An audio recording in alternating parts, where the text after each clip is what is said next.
last one.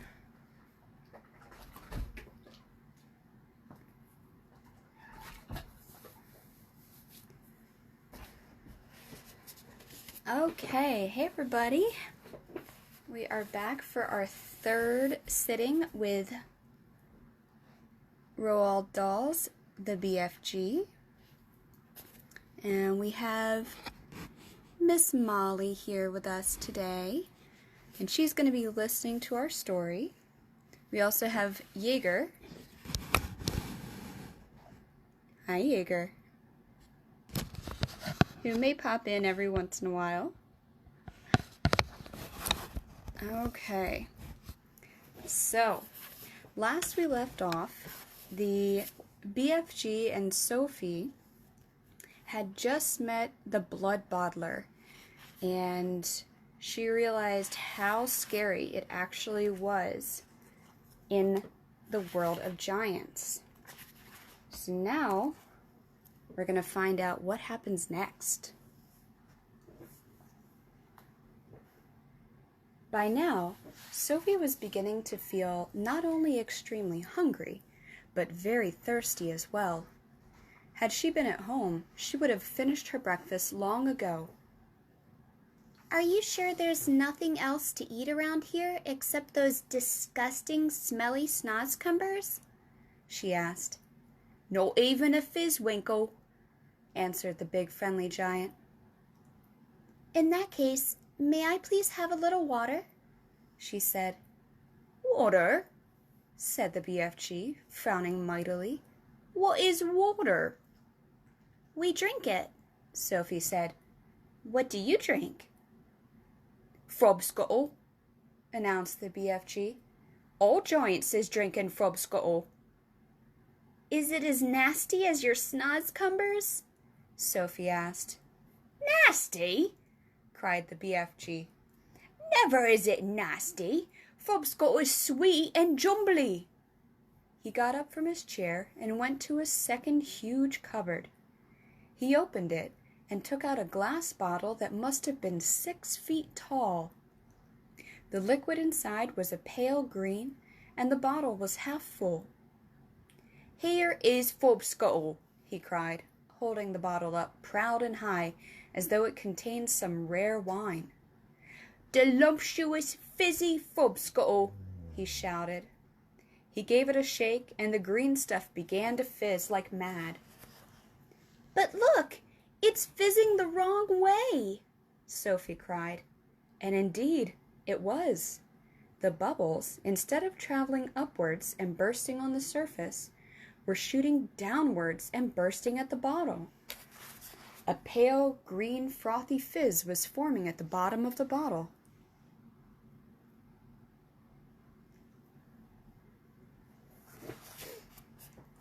What on earth is you meaning the wrong way?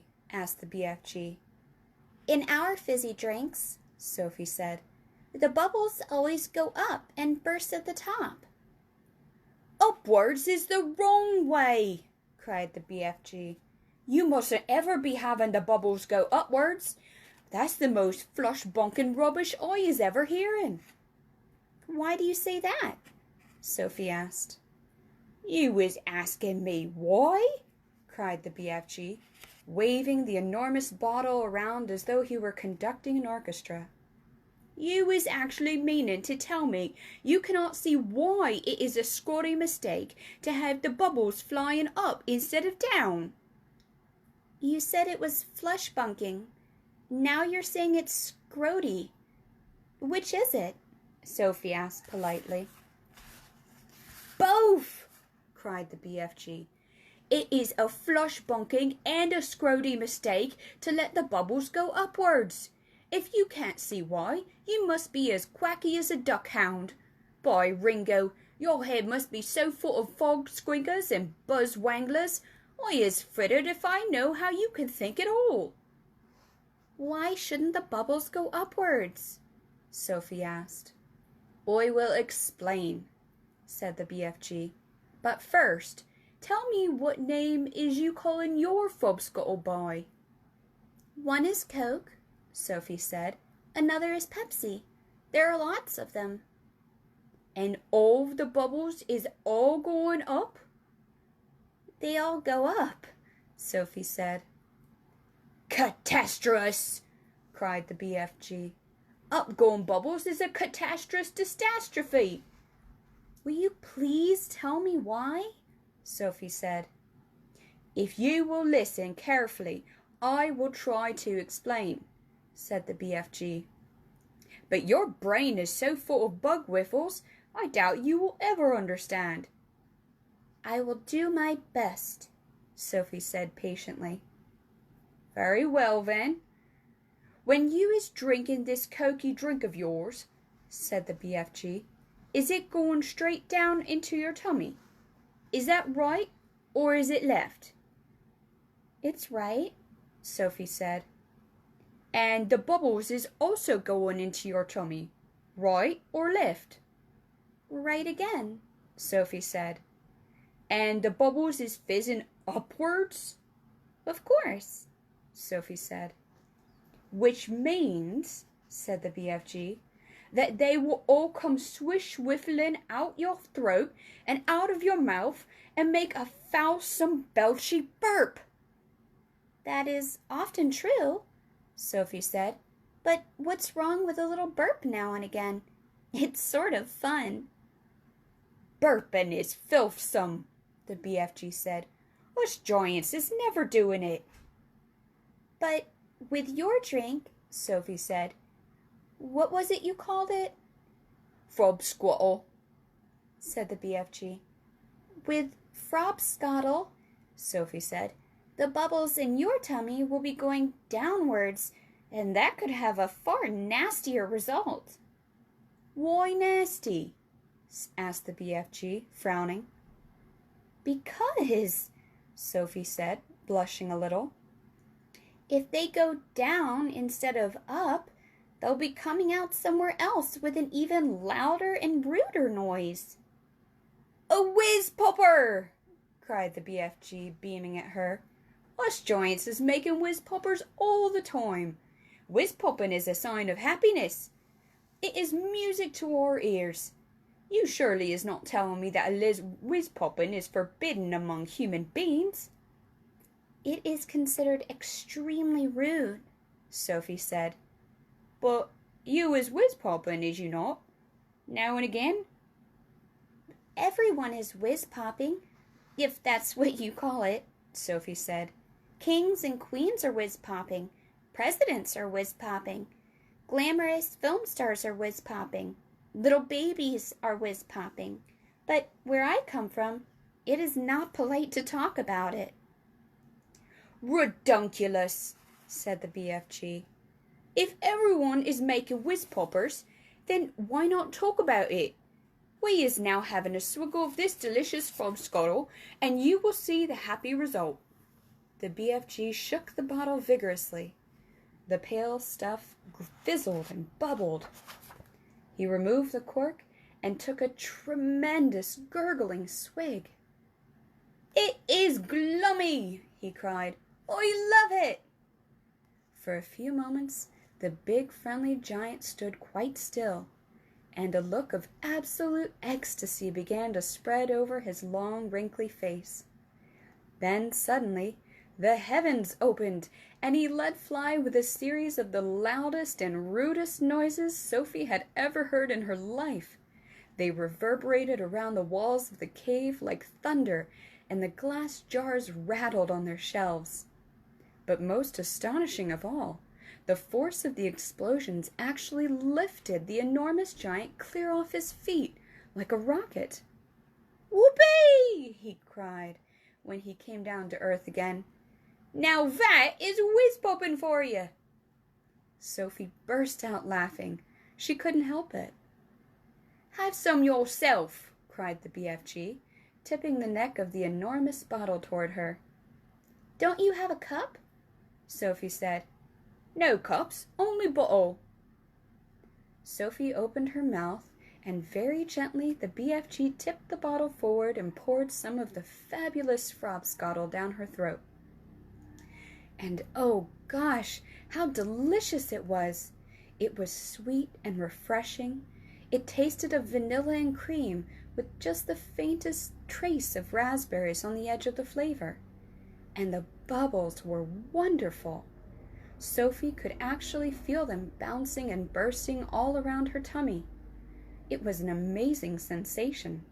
It felt as though hundreds of tiny people were dancing a jig inside her and tickling her with their toes. It was lovely. "It's lovely," she cried. "Just wait," said the BFG, flapping his ears. Sophie could feel the bubbles traveling lower and lower down her tummy, and suddenly, inevitably, the explosion came. The trumpet sounded, and she too made the walls of the cavern ring with the sound of music and thunder.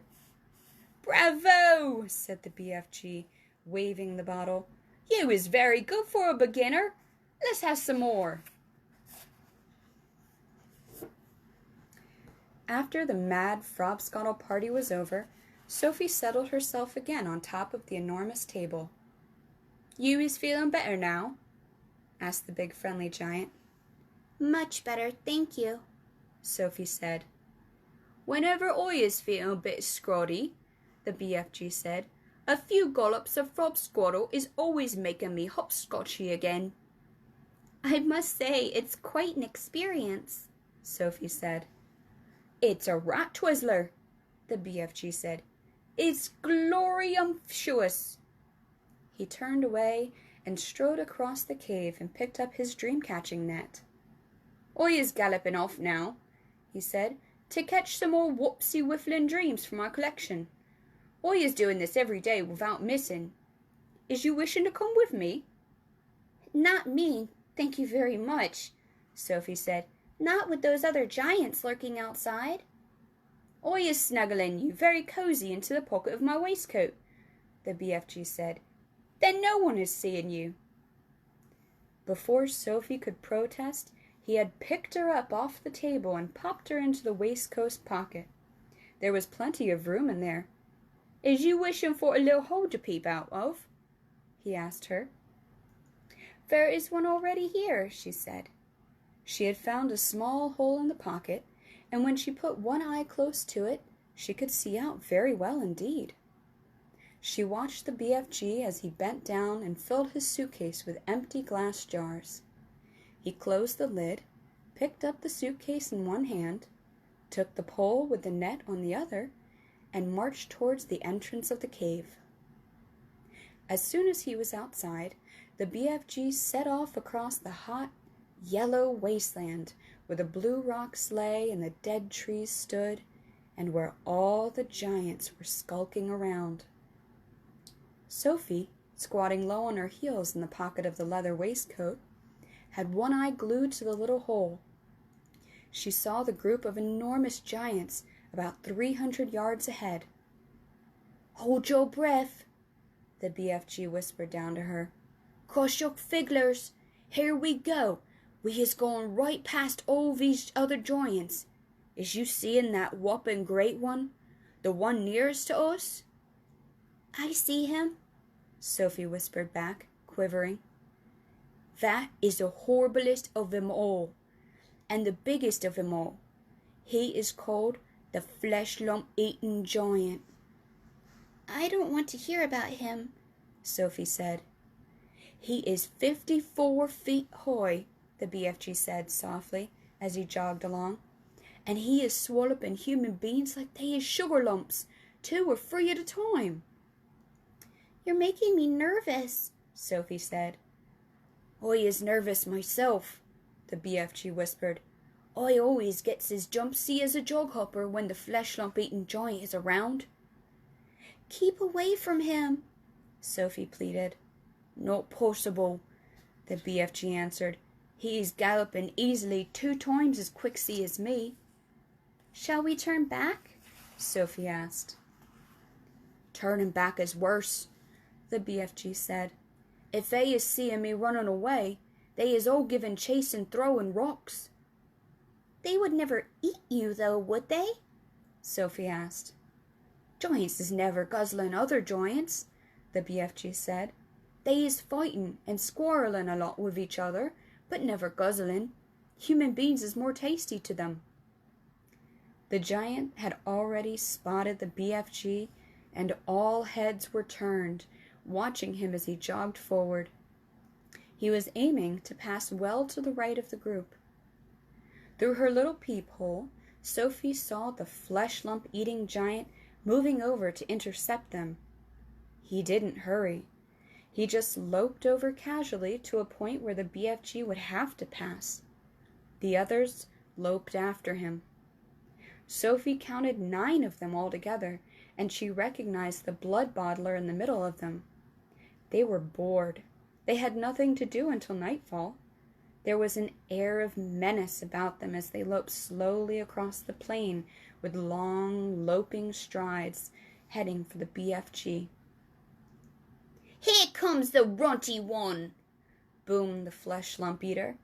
"Ho, ho there, runty one.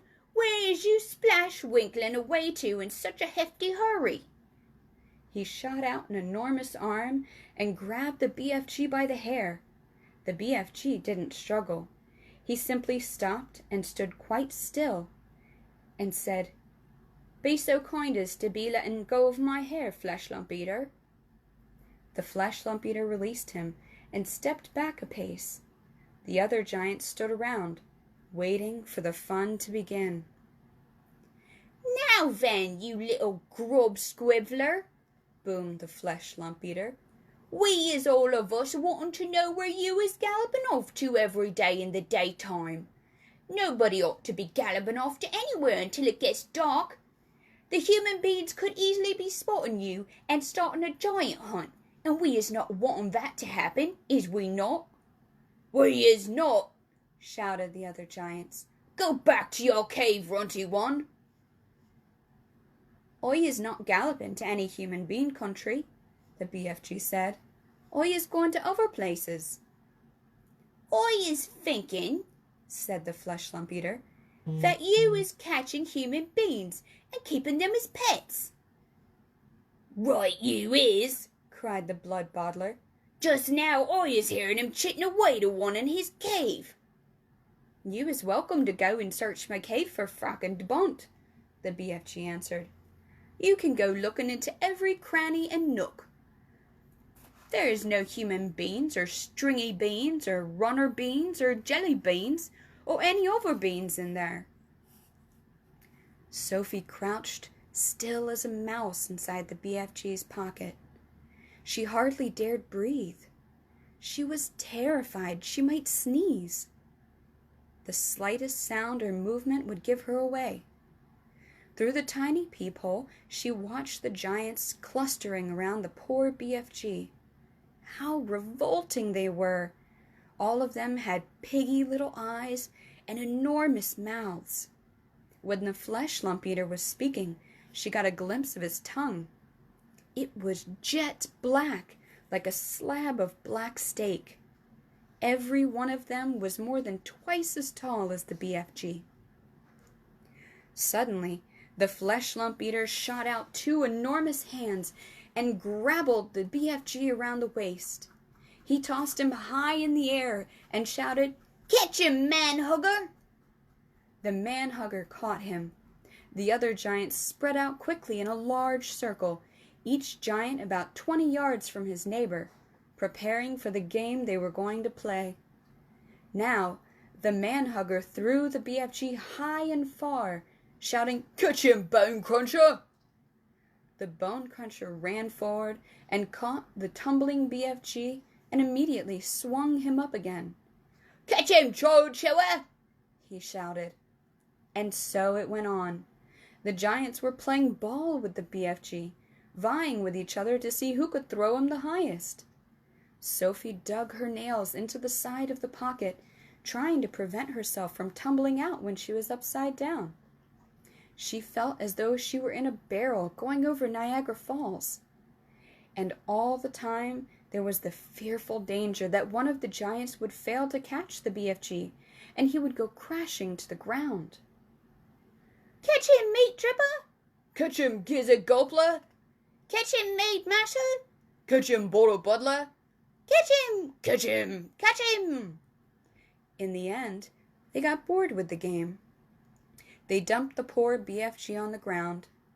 He was dazed and shattered. They gave him a few kicks and shouted, "Run, you little runt! Let us be seeing how fast you is galloping!" The BFG ran. What else could he do? The giants picked up rocks and hurled them after him. He managed to dodge them. "Ruddy little runt!" they shouted. "Chuggy little twit!" "Snively little shrimp!" "Mucky little midget!" "Squoggy little squib!" "Grubby little grub!" At last, the BFG got clear of them, and in another couple of minutes, the pack of giants was out of sight over the horizon. Sophie popped her head up from the pocket. "I didn't like that," she said. "Phew," said the BFG. "Few and far between. They was in a nasty crotcheting mood today, was they not? I is sorry you is having such a whirligig time." "No worse than you," Sophie said. "Would they ever really hurt you?" "I is never trusting them," the BFG said. "How do they actually catch the humans they eat?" "They is usually just sticking an arm in through the bedroom window and snitching them from their beds," the BFG said. "Like you did with me." "Ah, but I isn't eating you," the BFG said. "How else do they catch them?" Sophie asked. "Sometimes," the BFG said, "they is swimming in from the sea like fishies, with only their heads showing above the water, and out comes a big hairy hand and grapples someone off the beach." "Children as well?" "Often childers," the BFG said. "Little childers who is building sandcastles on the beach. That is who the swimming ones are after. Little childers is not so tough to eat as old grandmama, so says the child chewing giant." As they talked, the BFG was galloping fast over the land. Sophie was standing right up to his waistcoat pocket now, and holding on to the edge with both hands. Her head and shoulders were in the open, and the wind was blowing in her hair.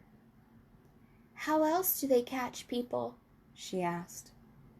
"All of them is having their own special ways of catching the human being," the BFG said. "The meat-dripping giant is preferring to pretend he is a big tree growing in the park. He is standing in the park in the dusty evening, and he is holding great big branches over his head, and there he is waiting until some happy families is coming to have a picnic under the spreading tree.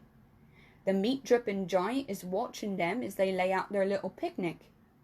But in the end, it is the meat-dripper who is having the picnic." "It's too awful," Sophie cried. "The gizzard-gulping giant is a city lover," the BFG went on. "The gizzard-gulper is lying high up between the roofs of the houses in the big cities. He is lying there snuggy as a sniggler and watching the human beings walking on the street below, and when he sees one that looks like it has a whoopsie-bid flavor, he grabs it. He is simply reaching down and snitching it off the street like a monkey taking a nut. He says it is nice to be able to pick and choose what you is having for your supper. He says it is like choosing from a menu." "Don't people see him doing it?" Sophie asked. "Never is they seeing him. Do not forget it is dusky dark at this time. Also, the gizzard-gulper has a very fast arm. His arm is going up and down quicker than Squinker's." "But if all these people are disappearing every night, surely there's some sort of outcry," Sophie said. "The world is a whopping big place," the BFG said. "It has 100 different countries. The giants is clever. They is careful not to be skididdling off to the same country too often. They is always switch fiddling around." "Even so," Sophie said. "Do not forget," the BFG said, "that human beings is disappearing everywhere all the time, even without the giants is guzzling them up. Human beings is killing each other much quicker than the giants is doing it." "But they don't eat each other," Sophie said. "Giants isn't eating each other either," the BFG said. "Nor is giants killing each other. Giants is not very lovely, but they is not killing each other. Nor is it crocodile-dillies killing other crocodile-dillies. Nor is pussycats killing pussycats." "They kill mice," Sophie said. "Ah, but they is not killing their own kind," the BFG said. "Human beings is the only animal that is killing their own kind." "Don't poisonous snakes kill each other?" Sophie asked. She was searching desperately for another creature that behaved as badly as the human. "Even poison-nosed snakes is never killing each other," the BFG said. "Nor is the most fearsome creatures like tigers and rhinoceroses. None of them is ever killing their own kind. Has you ever thought about that?" Sophie kept silent. "I is not understand human beings at all," the BFG said. "You is a human being, and you is saying it is grizzling and horrigust for giants to be eating human beings. Right or left?" "Right." Oops, sorry guys. Okay, connection's back. "Right or left?" "Right," Sophie said. "But human beings is squishing each other all the time," the BFG said. "They is shooting guns and going up in aeroplanes to drop bombs on each other's heads every week. Human beings is always killing other human beings." He was right. Of course he was right, and Sophie knew it. She was beginning to wonder whether humans were actually any better than giants. "Even so," she said, defending her own race, "I think it's rotten that those foul giants should go off every night to eat humans. Humans has never done them any harm." "That is what the little piggy wiggy is saying every day," the BFG answered. "He is saying, "I has never done any harm to the human being, so why should he be eating me?" "Oh dear," Sophie said. "The human being is making rules to suit themselves," the BFG went on. "But the rules they is making do not suit the little piggly wigglies. Am I right or left?" "Right," Sophie said. "Giants is also making rules. Their rules is not suiting the human beings. Everybody is making his own rules to suit himself." "But you didn't like it when those beastly giants are eating humans every night, do you?" Sophie asked. "I do not," the BFG answered firmly. "One right is not making two lefts. Is you quite cozy down there in my pocket?" "I'm fine," Sophie said. Then suddenly, once again, the BFG went into that magical top gear of his. He began hurtling forward with phenomenal leaps. His speed was unbelievable. The landscape became blurred, and again Sophie had to duck down out of the whistling gale to save her head from being blown off her shoulders. She crouched in the pocket and listened to the wind screaming past. It came knifing in through the tiny peephole in the pocket and swooshed around her like a hurricane. But this time, the BFG didn't stay in top gear long. It seemed as though he had had some barrier to cross, a vast mountain perhaps, or an ocean, or a great desert. But having crossed it, he once again slowed down to his normal gallop, and Sophie was able to pop her head up and look out once more at the view. She noticed immediately that they were now in another, altogether paler country. The sun had disappeared above a film of vapor. The air was becoming cooler every minute. The land was flat and treeless, and there seemed to be no color in there at all. Every minute, the mist became thicker. The air became colder still, and everything became paler and paler until soon there was nothing but gray and white all around them. They were in a country of swirling mists and ghostly vapors. There was some sort of grass underfoot, but it was not green. It was ashy gray. There was no sign of a living creature, and no sound at all except for the soft thud of the BFG's footsteps as he hurtled on through the fog. Suddenly, he stopped. "We is here at last," he announced. He bent down and lifted Sophie from his pocket and put her on the ground. She was still in her nightie, and her feet were bare. She shivered and stared around her at the swirling mists and ghostly vapors. "Where are we?" she asked. "We is in Dream Country," the BFG said. "This is where all dreams is beginning." The big friendly giant put the suitcase on the ground. He bent so low down that his enormous face was close to Sophie's. "From now on, we is keepin' as still as winky little miceies," he whispered. Sophie nodded. The misty vapor swirled around her. It made her cheeks damp and left dewdrops in her hair. The BFG opened the suitcase and took out several empty glass jars. He set them ready on the ground with their screw tops removed. Then he stood very straight. His head was now high up in the swirling mists, and it kept disappearing, then appearing again. He was holding the long net in his right hand. Sophie, staring upwards, saw through the mist that his colossal ears were beginning to swivel out from his head. They began waving gently to and fro. Suddenly, the BFG pounced. He leaped high in the air and swung the net through the mist with a great swishing sweep of his arm. "Got him!" he cried. "A jar! A jar! Quick, quick, quick!" Sophie picked up a jar and held it up to him. He grabbed hold of it. He lowered the net. Very carefully, he tipped something absolutely invisible from the net into the jar. He dropped the net and swiftly clapped one hand over the jar. "The top!" he whispered. "The jar top! Quick!" Sophie picked up the screw top and handed it to him. He screwed it on tight, and the jar was closed. The BFG was very excited. He held the jar close to one ear and listened intently.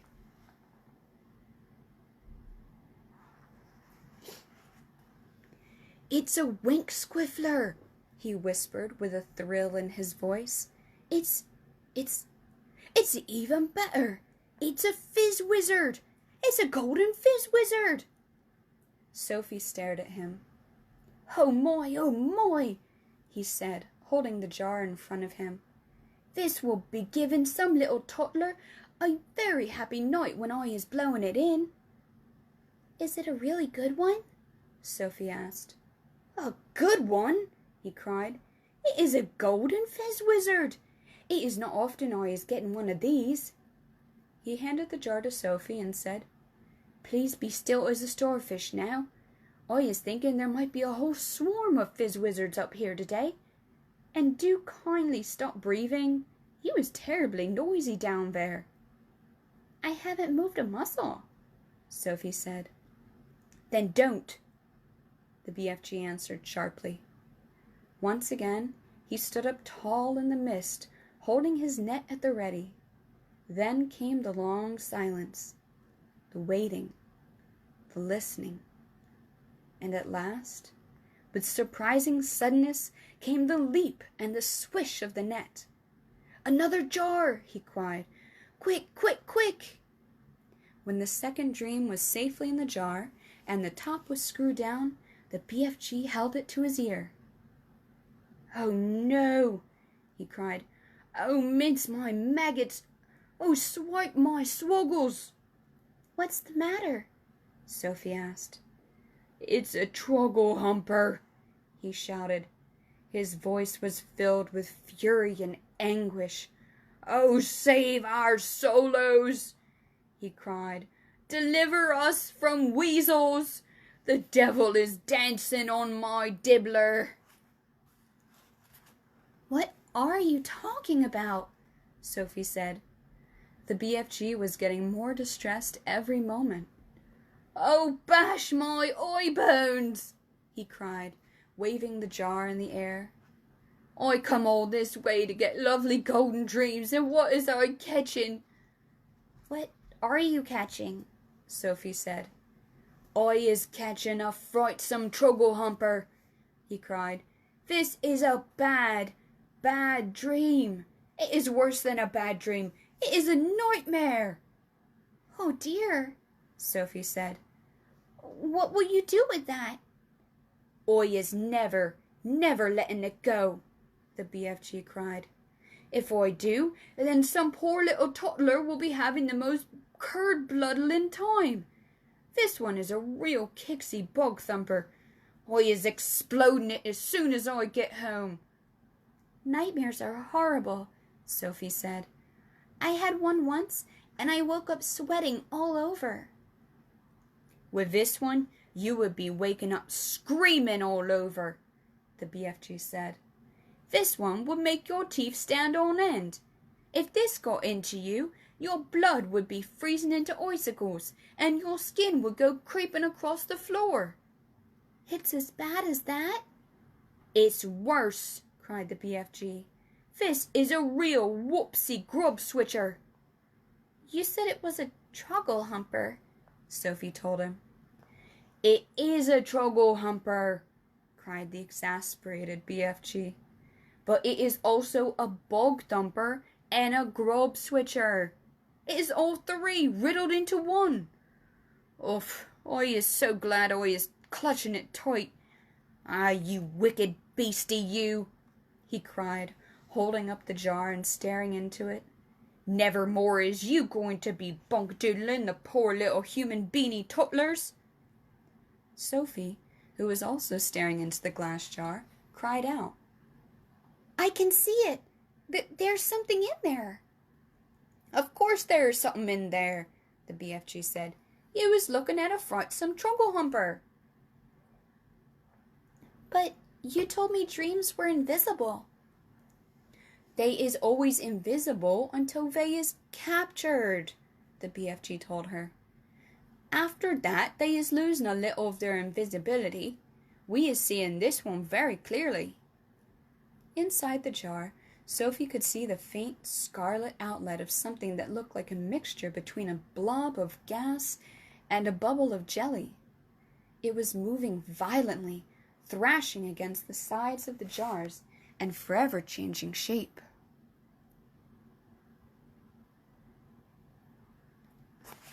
"It's wiggling all over the place," Sophie cried. "It's fighting to get out. It'll bash itself to bits." "The nastier the dream, the angrier it is getting in when it's in prison," the BFG said. "It is the same as with wild animals. If an animal is very fierce and you is putting it in the cage, it will make a tremendous rumpeldumpus. If it is a nice animal like a cockatoodle or a fogelfrump, it will sit quietly. Dreams is exactly the same. This one is a nasty, fierce, bog-rotten nightmare. Just look at him, splashing himself all over the glass." "It's quite frightening," Sophie cried. "I would be hating to get this one inside of me on a darksome night," the BFG said. "So would I," Sophie said. The BFG started putting the bottles back into his suitcase. "Is that all?" Sophie asked. "Are we going?" "I is so upset by this troggle-humping bog-thumper grub switcher," the BFG said, "that I is not wishing to go on. Dream catching is finished for today." Soon, Sophie was back in the waistcoat pocket, and the BFG was racing home as fast as he could go. When at last they emerged out of the mist and came again onto the hot, yellow wasteland, all the other giants were sprawled out on the ground, fast asleep. All right, that is it for today. Again, that's Roald Dahl's The BFG. And we will start again tomorrow and pick up where we left off. with another 45 minutes. I'll be live, and Molly says goodbye.